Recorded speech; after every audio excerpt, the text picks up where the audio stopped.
Sa ating pangunahing ulat ngayong araw, kumpirmado ang nalalapit na pagkakakulong ni Congressman Barbers matapos mapatunayang sangkot sa iba't ibang kaso ng katiwalian. Ngunit ang mas ikinagulat ng publiko ay ang kanyang pagsisiwalat na hindi lamang siya ang dapat managot.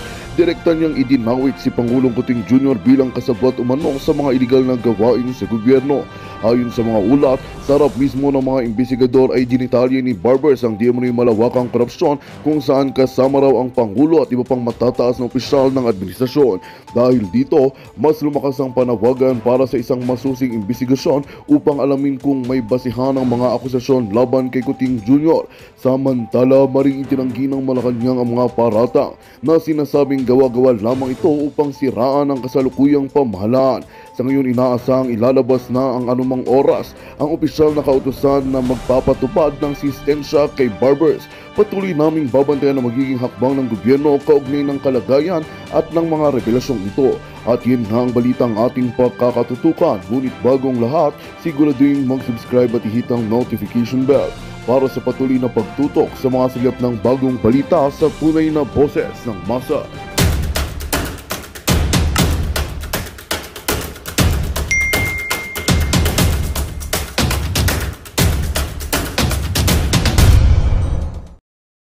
At hindi rin natin alam, baka pinuntahan niya yung mga assassins na pinadala niya sa akin at binigyan niya ng binigyan niya ng what do you call it? Ayan natin. Bibigyan niya ng allowance kasi meron palang Manila International Film Festival, yung mga ganitong kadyotahan, alam niyo, na mga ganitong klaseng program. Kahit na noon pa, before Maharlika, before pinanganak si Maharlika, ay lalo na kung ang mga uma-attend dito ay katulad ni Lisa Tanas. Katulad ni Lisa Tanas, ito ay dapat ay hindi sinusuportahan, lalo na kung ito ay puro jotahan lang. But anyway, siguro may mga kaibigan tayong pupunta dyan. Hindi natin alam, but definitely hindi tayo pupunta dahil baka bit-bit ni Lisa Tanas ang kanyang mga Romanian assassin. So nandito ngayon, 'di ba, sikreto. Hindi niya ina-announce kasi ang talagang mission ng bruha ay gapangin ang President Trump na parang makipag-meeting siya. Pero ayun, inisnab ang kanyang magang beauty. Kaya naman pala, hindi beauty, no? Ang kanyang magang kafangitan. Kaya naman pala nagpatuslok o nagpasapak siya dahil sa kanyang paggapang dito sa Amerika. Ikaw, Jutang Ginemes ka, Liza Tanas. Okay? Hindi ka magwawagi sa lahat ng kahayupan mo. Magbabayad ka, talagang walang hiya ka. And now, okay, of course, ang pag-uusapan natin, patungkol pa rin sa mga fake news na ipinibintang sa atin. Okay, so yung patungkol sa pag-file ng case ng aking mga palangga, mga kasama ko, kasama yan sa 37 noisy o 37 na inaakusahan kami na pogo at narco vloggers. Bibigyan ko lang kayo ng konting background kasi meron kaming group chat. And I would like to thank you, Commissioner Rowena Guanzon, na ikaw naman ngayon ibinoboljak ng mga kapinklawan mo, dahil nako, alam mo, kababayan ko yan, si Rowena Guanzon. Kaya lang, nung panahon ng bardagula namin, nung bangag, nung ako ay bulag na bulag pa, dito sa mga bangag na Addictus Benedictus, ay gigil na gigil talaga ako dyan kay Commissioner Rowena Guanzon. Diba? Alam niya yan. Kasi siya yung commissioner dati sa COMELEC at gigil na gigil ako dahil nga doon sa disqualification case ni Bangag. Siyempre, akala natin, ibabangon niya yung Pilipinas bilang isang supporter na akala natin itutuloy ang magagandang ginawa ng father niya at hindi yung mga masasama at yung build ni Pangulong Duterte. Talaga naman ngayon nagboldyakan tayo naman with Rowena Guanzon. Pero bakit ko ba binoldyak si dating Commissioner Rowena Guanzon? Kasi nga, lagi siyang gumingi-ingiwi na ganon. At sinasabi niya na adikto si Bangag Jr. Siyempre, bilang isang supporter, masasaktan ka. kita mo, siya na lang ang halos visible na nag-iisang anti-Marcos talaga. Yan ang sinasabi ko na may paninindigan yung tao, principled Ilongga, Ilongga yan eh. Alam mo, sa totoo lang, gigil na gigil talaga ako sa kanya dati. 'Di ba? It's the same thing nung shout out kay Doktora Doc Lenny dito, no? Na gigil din siya dati kay Attorney Vic Rodriguez. Ayan. Gigil na gigil din si Doc Lenny. Alam ko nanonood ka. Gigil na gigil sa kay Attorney Vic Rodriguez dahil nga sinuportahan si Bangag. At nung pumunta si Attorney Vic Rodriguez dito, sinabi niya mismo yan dun sa aming forum, no? Na gigil ako sa'yo dati, galit na galit ako, ganyan, ganyan, ganyan. And, nung si Attorney Vic ay nag-expose na rin sa lahat ng kademonyuhan ng gobyerno ni Bangag, minahal niya na si Attorney Vic. It's the same feeling yung kay Madam Rowena Guanzon dahil isa siya sa mga nag-facilitate o tumulong sa amin. Actually, isinasama ko na yung sarili ko kasi supposedly kasama ako dito sa pag-file ng libel case, okay, laban kay Barbers. Kaya lang, nag-uusap kami nila, Cathy, lahat sila, kausap ko yung mga yan sa group chat, na ang sabi ko, kayo na lang muna mag-file ng case. Kasi, syempre pag nag-file ako ng case, kailangan ko pumunta ng Pilipinas. 'Di ba? Alam niyo naman, pagtungtong ko pa lang sa airport, tatamnan na ako ng pulburon ni Lisa Tanas. At sasabihin, ibabaliktad na ako ang nagpupulburon. So, bakit ka papasok sa laban na alam mong hawak ng mga demonyo pati airport? 'Di ba? Kaya sabi ko sa kanila, you just go ahead. I'm here na nagsuporta sa inyo, ganyan-ganyan, unahin nyo na. So, unahin nyo na yung mga jutang ginimas yan. Dahil, di ba, pinapatawag kami para mag-investigate, para imbestigahan daw ang mga narco and pogo vloggers. So, pinagbibintangan kami ang mga anti-bangag critics or vloggers na kami ay binabayaran ng pogo operators at yung mga narco o polboronic. Pero ang totoo, itong bangag na administrasyon na ito talaga ang nakikinabang sa pogo at saka sa polboron. At yung sinasabi ni Barbers na yung jutang ayun na kasing minumura siya eh. Ikaw ba ka ng ina mo, di ba? Kung ayaw mo palang mamurang, ba ka ng inang trillion times ka? Hindi ka na sana nagpolitikong hunghang kang animal ka? Di ba? Ang pinag-uusapan dito, public interest. We talk about your corruption, lahat kayo, mga jutang ginimis kayo. Dahil pasweldo kayo ng bayan. Tapos kami ang pagbibintangan mo na nga kami ay narco, kayo dyan sa Tricom o Wadcom. Actually, mga kababayan,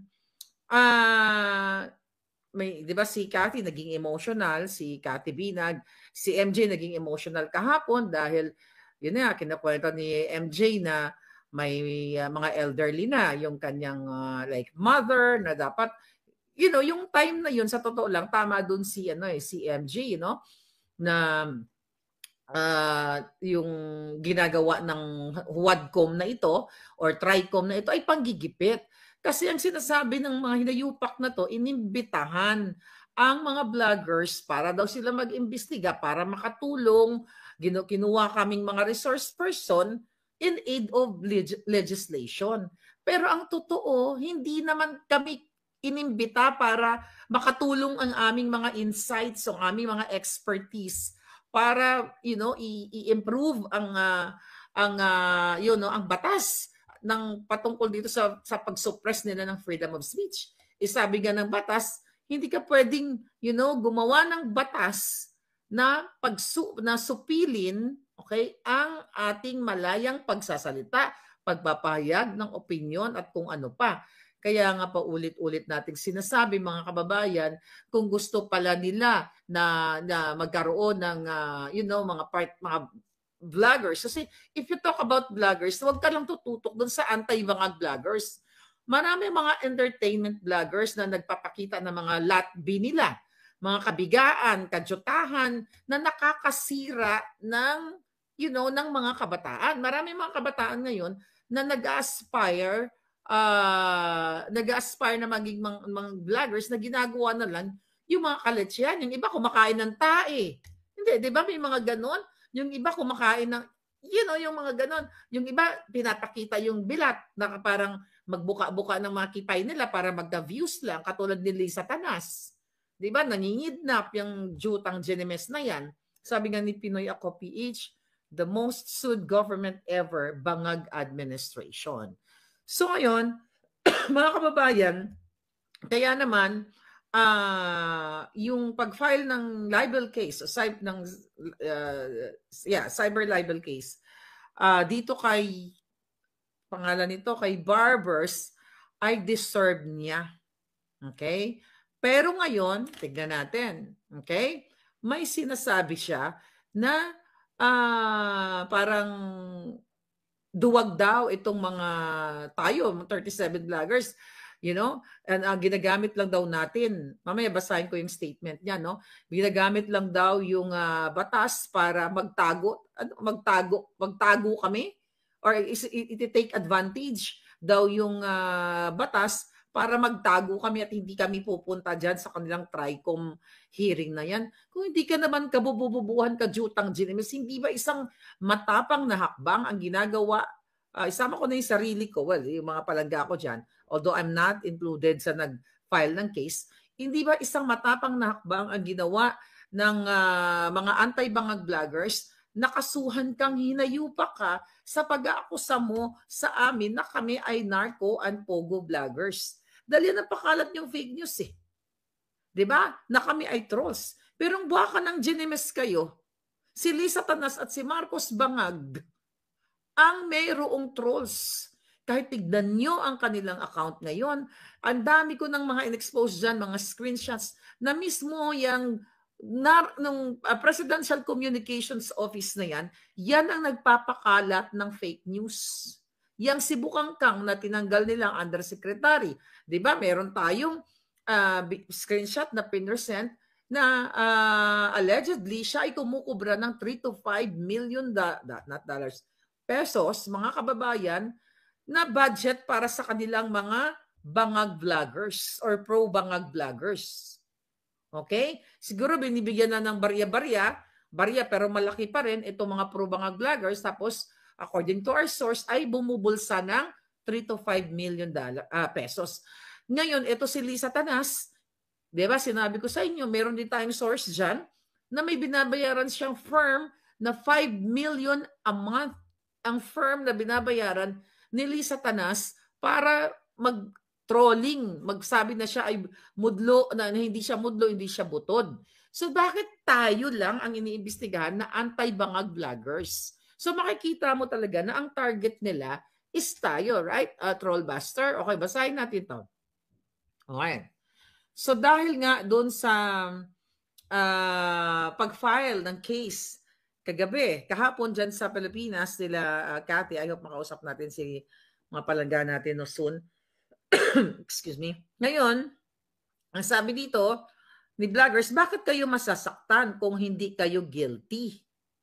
Right? Sabi dito, dahil nga sa pagsampa ng libel case sa Quezon City Prosecutor's Office ng ating mga palaban at matatapang na mga anti-bangag vloggers laban nga dito kay Barbers, siya ay talagang sinasabi niya na bakit kayo masasaktan kung hindi kayo guilty? Mamaya isa-isahin natin yon.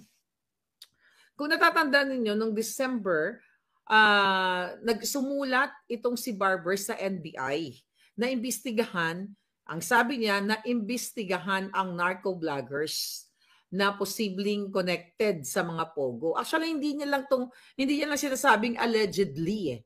Marami siyang mga interviews outside sa kanyang parliamentary immunity sa loob ng Congressista, House of Congressman, mga kababayan, na talagang mayroong malisyosong pag-aatake sa amin na kami ay pogo or narco vloggers. Imagine mo, 'di ba? Dahil kasi 'di ba, may lumabas kasi na article, I forgot kung saan galing 'yon, na si Barbers ay inakusahan nung particular I think taga Bukidnon din 'yon yung sumulat na 'yon. Na inakusahan siya at ang kanyang mga pamilya na mga pulboronic.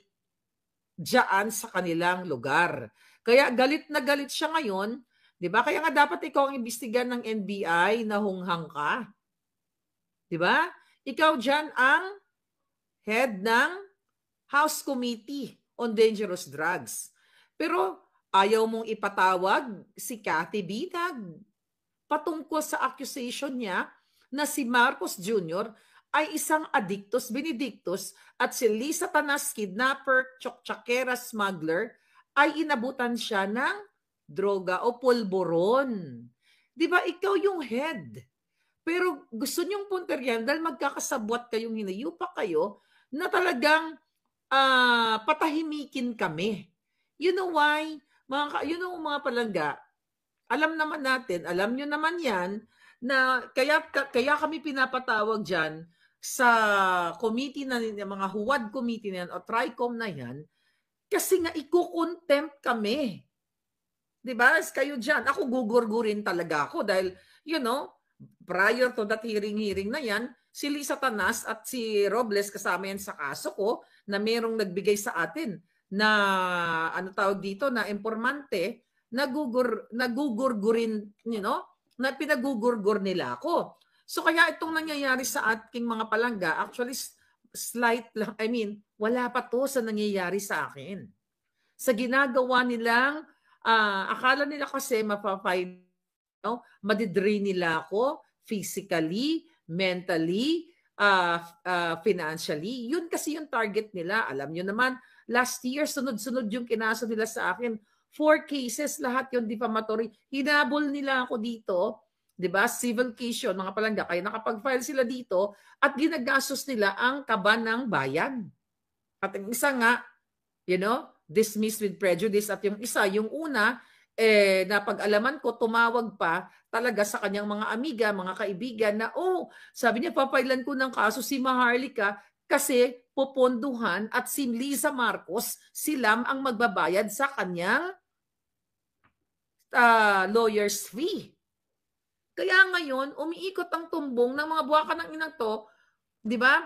Na pinaimbestigahan din. Ipinapropose nila yan. Isa sa mga cases ko dito, mga kababayan, pinapropose nila, gusto nilang malaman yung finances ko.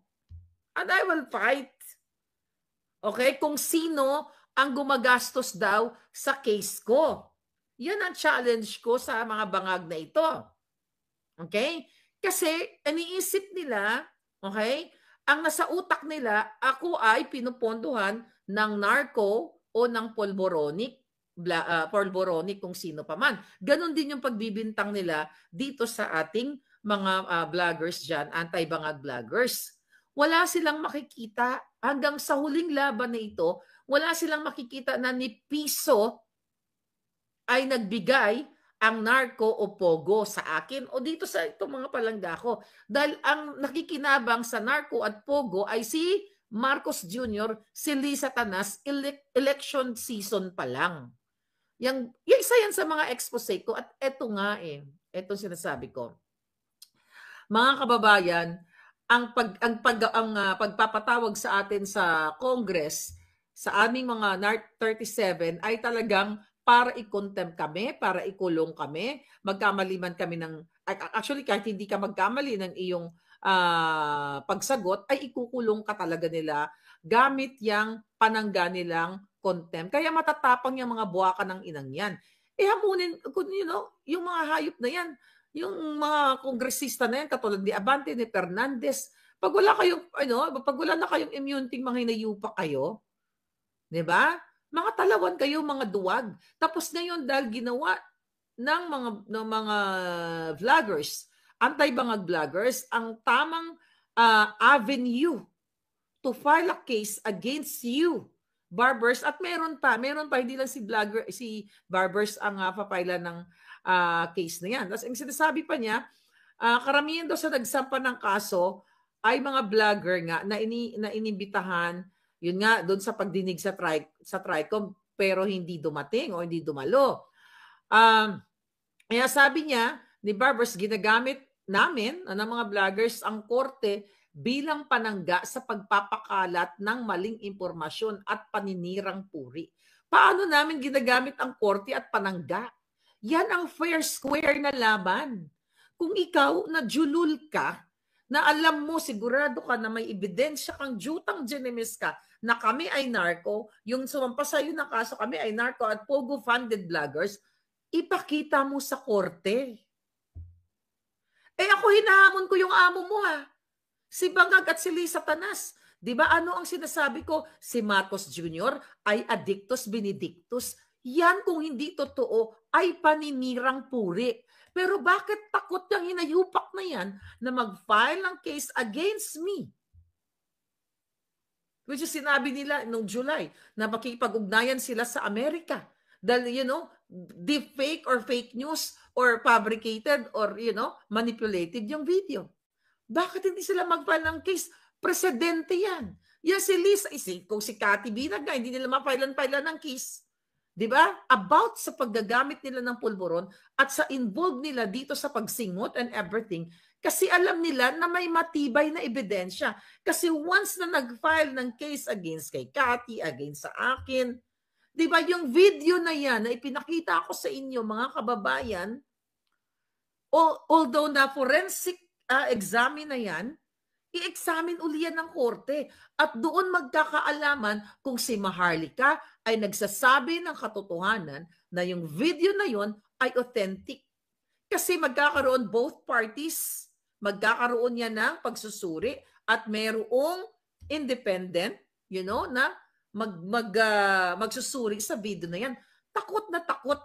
Kasi yan paninirang puri yan. Kung hindi yan totoo. Yung sinasabi ko na si Lisa Tanas, si Lisa Marcos, si Teddy Boy Locsin, ang kanyang asawa, ang DFA, ay naggumawa ng fabricated crime at nagsabwatan para tuluyang makidnap nila ang 2 bata mula sa Turkey.